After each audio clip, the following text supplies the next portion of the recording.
ഞാൻ നിങ്ങൾക്ക് വേണ്ടി ഉണ്ടാക്കുന്നത് മഷ്റൂം ചീസ് ഓംലെറ്റ് ആണ്. നല്ല ബട്ടൺ മഷ്റൂം ഉണ്ട്. 3 മുട്ട നന്നായിട്ട് ബീറ്റ് ചെയ്ത് വെച്ചിട്ടുണ്ട്. കുരുമുളക് പൊടി, ഗരം മസാല, ചീസ്, ബട്ടർ, വെളുത്തുള്ളി, സവാള 2 എണ്ണം ചെറുതായി അരിഞ്ഞത്, ക്യാപ്സിക്കം, പച്ചമുളക് ചെറുതായി അരിഞ്ഞത്, മല്ലിയില. ഈ മുട്ടയിലേക്ക് നമുക്ക് കുറച്ച് ഗരം മസാല, 1/4 ടീസ്പൂൺ കുരുമുളക് പൊടി, കുറച്ച് പച്ചമുളക്, ഇത്രേ വേണ്ടൂ. ഒരു ലേശം ഉപ്പും ഇട്ട് നന്നായിട്ടൊന്ന് ബീറ്റ് ചെയ്ത് വെക്കും. അതിലേക്ക് നമുക്ക് ബട്ടർ ഇട്ട് കൊടുക്കാം. ബട്ടർ ഒന്ന് മെൽറ്റ് ആവട്ടെ.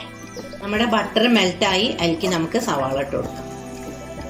വെളുത്തുള്ളി ടേസ്റ്റ് മാറുന്നവരെ വെളുത്തുള്ളി ഒന്ന് സോട്ട് ചെയ്യാട്ടോ, അല്ലെങ്കിൽ അത് കടിക്കുമ്പോൾ ഒരു തരം. ഇതിലേക്ക് പച്ചമുളകും ക്യാപ്സിക്കവും ഇട്ട് കൊടുക്കാം. ഇതിലേക്ക് നമുക്ക് മഷ്റൂം ഇട്ട് കൊടുക്കാം. ഇതിലേക്ക് നമുക്ക് കുറച്ച് കുരുമുളക് പൊടി, കുറച്ച് ഗരം മസാല ഇട്ട് കൊടുക്കാം. നമുക്ക് ഇതിലേക്ക് ബാറ്റർ ഒഴിച്ചു കൊടുക്കാം. മല്ലിയില ഓപ്ഷനിലാണ്, ഇഷ്ടമുള്ളവർ ഇട്ട് കൊടുത്താൽ മതി കേട്ടോ. ഇതിന്റെ മീതെ നമുക്ക് ഈ ചീസ് ഇട്ട് കൊടുക്കാം. അപ്പൊ നമ്മൾ ചീസ് ഇതിന്റെ മേലെ വെച്ചുല്ലോ. ഇനി നമുക്കിതൊന്ന് അടച്ചു വെച്ച് വേവിക്കാം. ഓംലെറ്റിന്റെ സ്റ്റാറ്റസ് ഒന്ന് നോക്കാം. ഇത് മറിച്ചിടാറായി, നമുക്കിത് മറിച്ചിടാം. അപ്പൊ നമ്മുടെ ഓംലെറ്റ് ഇവിടെ റെഡിയായി. നമ്മുടെ ചീസ് ഇതാ കുറച്ച് പുറത്തേക്ക് വന്നു കേട്ടോ. എന്നാലും സാധനം ടേസ്റ്റിയാണ്. ഇനി നമുക്കിത് ഒരു പാത്രത്തിലേക്ക് മാറ്റാം. ചീസി മഷ്റൂം ഓംലെറ്റ് ഇവിടെ റെഡിയായി.